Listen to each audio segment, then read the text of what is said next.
Two examples today. I don't think we'll cover more. We're going to take it slow. And this is gearing us up for the help session tonight, for the revision tonight at 7 in AL 116. Tonight we'll do 3 examples. I'm hoping to get you out of there by 8:15. Yeah, something like that. So you will be doing everything starting now. Please get your papers out and calculators, whatever. You'll be doing these 2 examples for the most part on your own. So today you'll have about 2.5 hours of tutorial instruction kind of. I would like you to walk through these examples on your own. Not your own, I mean, don't bug me. You can ask me questions about them and stuff like that. What I'm saying is I won't be doing them till I have a good sense of progress that you've made on them on your own. Okay, so what does that mean, guys? It's not a class anymore, not an official class. I'm not jabbering too much at you today, I hope. Please move around. If you don't feel comfortable sitting next to him, move to there. So please move around, guys. It's yeah. Anyhow, so you have a beam, weight, rope. Okay, so forces. First, obvious is the weight of the beam, mg. We'll call it m2g if you want. And the weight of the, it should be tension here, but no, you know it's going to be m1g. And we have the tension at angle of, it's kind of tough here, angle of 105 to this t. And always at the base, because it's a free hinge, we have ry and rx. Okay, that pretty much is it. Next, what do we do?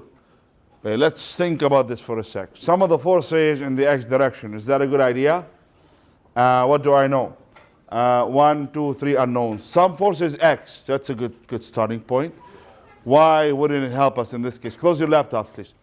Why would it not help us in this case? Because we have t is unknown, r is unknown, 2 equations, also sorry, 2 unknowns in 1 equation, no good. Some forces y direction, also a problem because we have ry unknown and ty is unknown. So we need to do torques. Torques about what? I go torques here, not a good idea because, torques there, also not a good idea. That will have 3 unknowns in it. Torques here will be a good idea. Why? Because that's point A, let's say. Some of the torques about A, that's a good starting point, equal to 0. Please now write down the torques about A. What should the next line in this write-up look like? Exactly. Okay? So this is walking you through what you should expect to have, or you will expect it to write on the final. Right? What should that look like exactly next? Torque about A. What is torque of? Torque of M1G plus torque of M2G, or let's say M2G first, plus the torque of the tension. And in vector form, please, equal to 0. Next, what do we do next? We pick a direction to be positive. We've been through that last time, so we'll pick this to be positive. It's up to you. Obviously, M2G has a positive torque. So far, so good, guys. If this question is worth 10 marks, writing these 3 steps is a full 2 marks. Plus torque of M1G minus torque of tension, because it's the other way around, is equal to 0. All right. Next, writing down the actual values of what these things are. That's another 4 marks right there. Next line alone, if you write it properly, we're talking about 3 or 4 marks. We're up to 6 marks. Now it's significant. Okay. So torque of M2G. Okay, guys. But this has to be done properly. All right. What I'd like you to do is use the moment arm approach. You don't have to, but let's use this exercise as a way of getting to know torques a little bit better from different perspectives. I'd like you to use the moment arm approach for the first two forces and the actual full product for the torque, the full torque definition for the third force. What does the moment arm approach say? How do you deal with that? What do I mean by the moment arm approach? We're going to find the moment arm of the force. How do you find the moment arm of a force? You, Zaid. I wasn't going after you. Actually, the guy behind you, he was making fun of me today while buying my coffee at the C&D. I'm going to fail you. Right? No, I'm not going to fail you. I'm going to do something better. I'm going to go. You're going to need help on the fight. I saw that. You're making faces at me. You know, and it was so bad. I am vindictive. I take vengeance on creatures. You're going to ask me for help on the final exam. I'll be right there giving you wrong tips.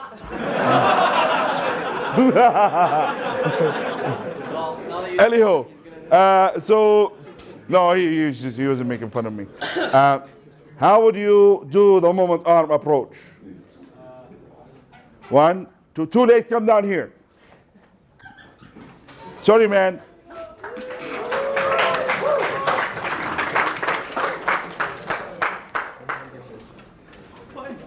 Cheering him on. Think it's gonna help? There you go. No, awesome, guys. So what the heck do I mean by the moment arm approach? Let's see. M1G all the way here is 7. First of all, what is the moment arm? It's the arm that produces It's a perpendicular distance of the force. Give me 5. Right. Indeed. So how do you find the perpendicular distance of force? You extend So let's talk about M2G. M2G. So from here, we can extend this line here. Till it meets with the line action of the force. Exactly. Awesome. Okay. Perfect. Awesome. Yeah, that's all I wanted. And show us the 90-degree angle. And that's the moment arm approach. Thank you, sir.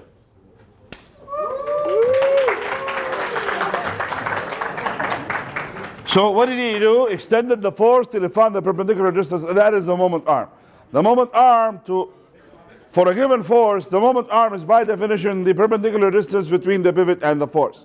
Okay, guys? So that is your moment arm right there. And how big is this moment arm? That's one question. And then the other moment arm is there.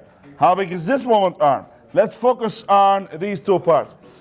In the moment arm approach, you write down the full force, M2G, multiplied by its moment arm, which is, please pay attention now, guys. M2G has a moment arm of L over 2 cos 41. Plus M1G has also a moment arm of L cos 41. Minus, what do I do for the tension now? We spent the whole lecture last time trying to, figure things out in terms of what to do for torques.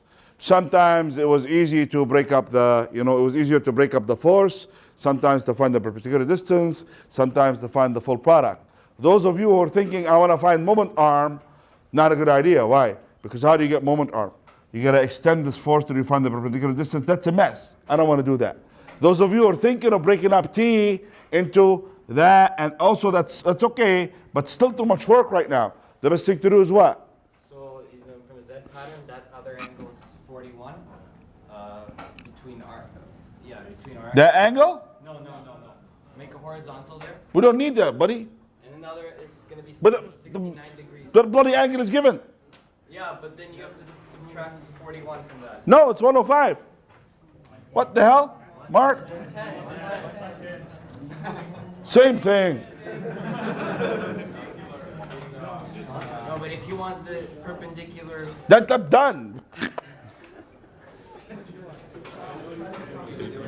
What do you want, Kevin? All right, you can break it up into X and Y, and then you get the moment arm from the X will be cos 41 times 2. And Don't need to. The Y will be sine 41 times 2. We did that last time. We don't need to. Does it work though? It works, right? It would work, but it would add another.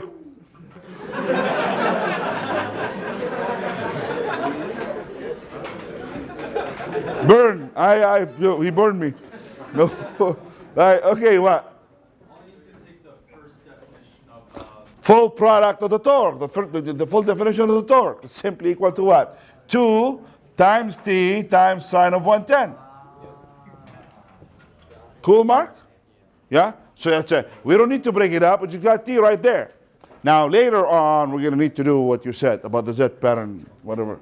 Okay, so that is equal to, so that will give me what, guys? T. Because we have the masses, we'll get T. Why did you, Mansoor, why the heck did you use the moment arm approach for this one? Because I feel like it. Because it works, because it's easier. You have 3 approaches to torque, 3 different representations of the same thing, and it's up to you.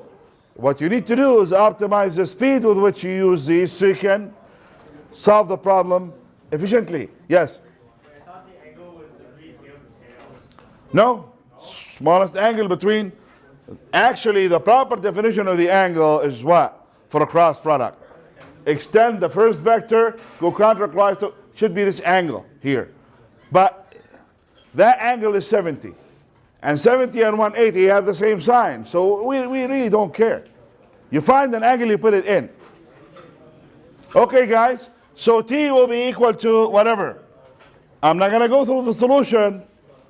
Today is a tutorial as to how to, deal with torques. T, so we got T. Next, you are going to finish this before the half session tonight. Okay? If we have time later, as to me, it's totally irrelevant whether you get the answer or not. Already we're talking about, if you have that in there, that is 4 marks, 2, 6 marks, 7 marks so far. Okay? Even 8. And depending on how people do, it could be 9. All right. So tension is given now, so we have tension. Now what we need to do what? Find the next step would be sum of the forces in the x direction equal to 0. Therefore, Rx plus Tx as a vector equal to 0. I will pick this to be positive, then Rx minus Tx equal to 0. And Rx is, well, Rx. Now what is Tx? T is known now. We have T. What is Tx equal to? T cos what? Or T sine what? How much of Tx is T? T times where? 41, 41. Right? If that's 41, what is this angle? 69.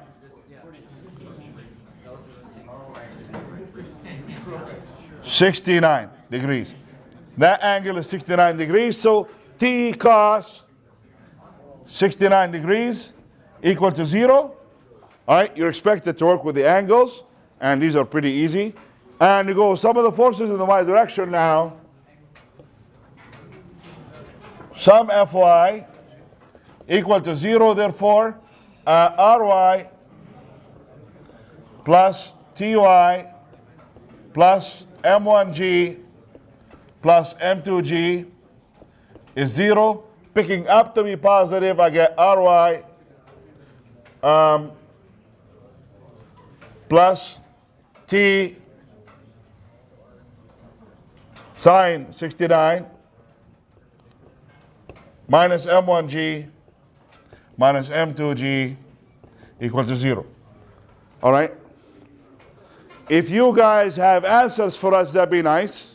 If you don't, you don't. I'll put them down here. If somebody wants to volunteer the answers, that'd be cool. Yeah, I got it. We're not doing that anymore. T is 27,850.8. What the hell is that again? Sorry? 850.8. Is he right? No. I knew it. I'd like to see somebody with a better answer. Yeah, that's right. Is he right? That's right. I got 26,196. That's what I got. Anyhow, guys, answer X, answer Y, answer Z, you figured it out. It's just a matter of punching in the calculator. Thanks, Kevin. Okay, please move on. This problem, by the way, there is no friction here. I'm just going to clarify the angles on the diagram so we are all on the same page.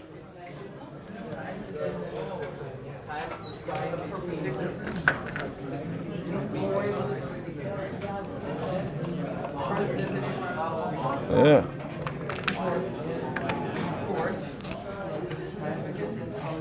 This one is 41 and this one is 69. Why? Because they both add up to 110. Okay, next problem, please. Can the floor have no friction? Somebody was asking me that. When was the last time you tried to lean a ladder against the wall where the floor had no friction? What do you know, or me trying to do that, you know? So you have to have friction. Do you need the coefficient of static friction for this problem? No, because we're not being told that it's on the verge of slipping.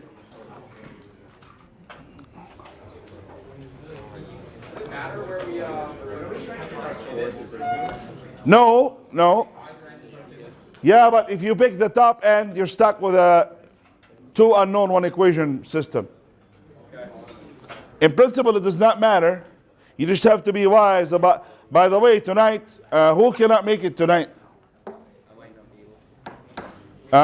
You 3, 4 guys, if you cannot make it tonight, you need to come to see me. We're doing, okay, well, anyhow, find out what we're doing, please. It's very important you do, it's just like, talk to somebody with good notes, okay, and get the notes from them. The two problems that are being done in statics are pretty much, at least one of them is done in the book. They're very similar. 2 beams like this. So that's what we're doing tonight. Those of you who cannot make it tonight, 1 beam like this, 1 beam like that, and then 1 beam like this, 1 beam like that. Okay? Please, everybody.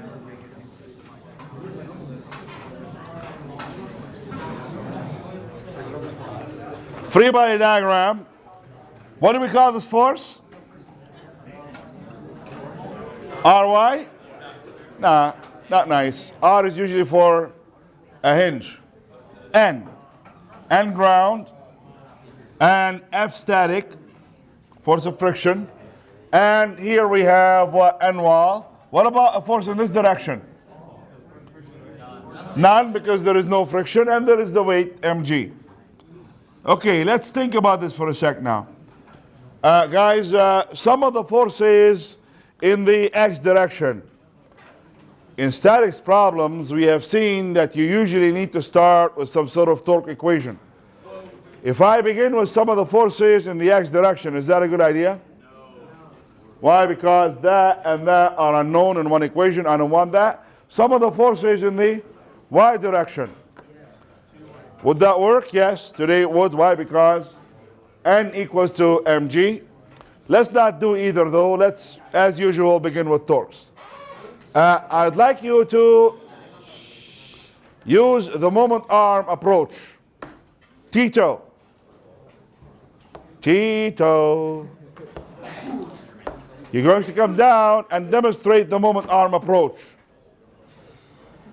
You don't want to? Anybody bail him out? No. You? Okay, come on now. What did I get myself into? Bringing Kevin down here. There's no normal force in the y direction off the walls, just like in the x. Whatever. There's no like normal acting this way too. That would be the force of friction. Okay. But So you have a wall, right? Guys, why do we have no force in that direction? Because that would have to be the force of friction.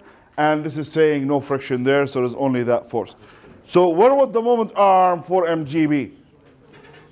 Awesome, okay? I'll explain what he's doing in a sec. Now, that's the moment arm of mg. Where's the moment arm of n?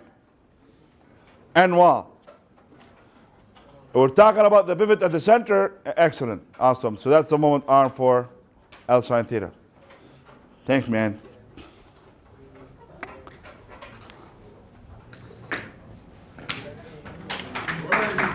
Yeah, yeah.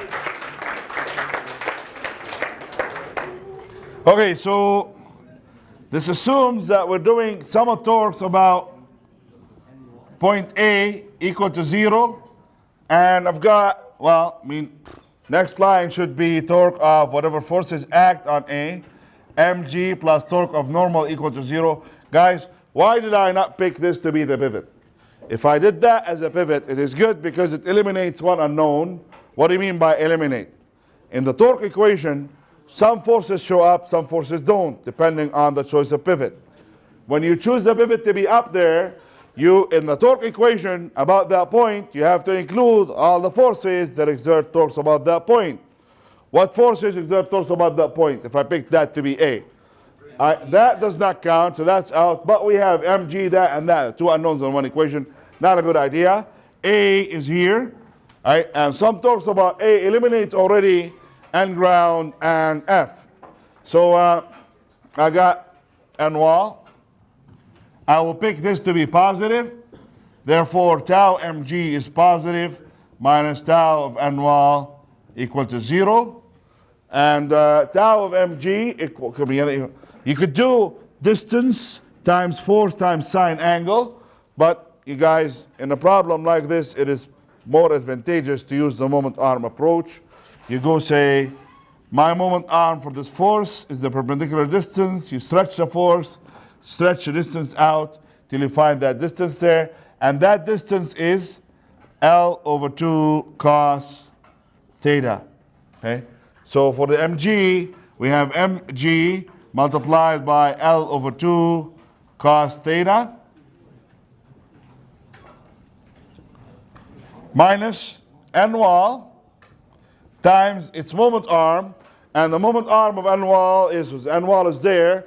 That moment arm is, this is the pivot. You have to extend the line this way or that way till you find perpendicular distance, and that is equal to L sine theta. So N wall times L sine theta. I'm going to write this clearer, so no offense, Kevin. Okay, so that's equal to 0. According to this equation, now N wall is equal to mg over 2 tan theta. And next, to do some of the forces in the x direction equal to 0. This means that N wall equals to F static or F friction. And then you go sum of the forces in the y direction equal to 0. This means that N ground equals to mg. All right. So, okay, people, please pay attention to this. The problem that you have, there is 3 versions of the problem that was given to you on the assignment. One is, say you have a bowling ball and you send it skidding first. So what happens when initially V is not equal to 0, but omega is equal to 0. Please pay attention here, guys, for a sec. There'll be plenty of time to copy. We'll be done in 3 minutes anyway, so please pay attention here. Initially, you see what's happening? It's skidding, and then the rotational motion picks up. Okay, one more time. Okay, initially V is equal to some value, okay, and omega is equal to 0. But then, what is the only force acting on this as a slide? What does the friction do to the speed? The acceleration is going to be pointing in the same direction as the friction, so the speed, the linear speed, will slow down, right? But also, what is the friction doing to the cylinder? Causing it to do what? You some talks about the center of mass. The force of friction is responsible for what? Slowing us down translationally and speeding us up rotationally. So omega will go up and V will go down as what? What is the only force acting on this? Friction. So you can find out the values of these two. We'll do that in more detail today. And until we get to the point where V equals omega R. That's one possibility. The one that was given to you in the book today looks like, or you yesterday, looks like that. Right? Ah. There you go. I need to. There you go. Now, I call that the Scooby-Doo maneuver because you go like and you go like that, right? And the really interesting version is this one. Huh? Find the final speed of that object. The question will be, yeah? Okay, fine, 0. Look at this. Now, had we had angular momentum, which we will definitely include next time we offer the course, another problem really interesting would be if I do this to the bottle. Sorry, man. You signed your life away on the bottle. It's fine. There's carpet down there. I'll buy you another one if you need to. What angle does the bottle strike the floor with? Okay, that's for our final exam. But not for you guys. No, not for you.